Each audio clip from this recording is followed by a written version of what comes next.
মহারাজ, আপনার যা সম্পত্তি আছে তার থেকে আর একটু বেশি হলেই আপনি নবাবকে টক্কর দিতে পারবেন। সত্যি আমার রাজকোষে এত সম্পদ আছে?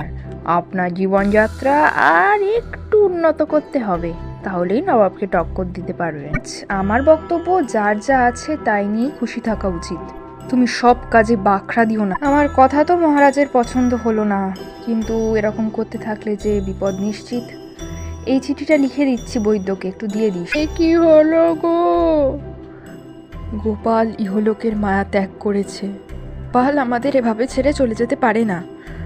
দেখুন মহারাজ, আজ যারা গোপালকে কাঁধে নিয়ে যাচ্ছে তারা কিন্তু গোপালকে সহ্য করতে পারতো না। আর এত হিরে জহরত সোনা যা পড়ছে তার অর্থ হলো আমাদের অন্তিম সময় সব কিছুর মায়াই ত্যাগ করতে হবে। সবই তো বুঝলাম, কিন্তু গোপালকে তো আর ফিরে পাবো না। কে বলেছে পাবেন না? আমরা যে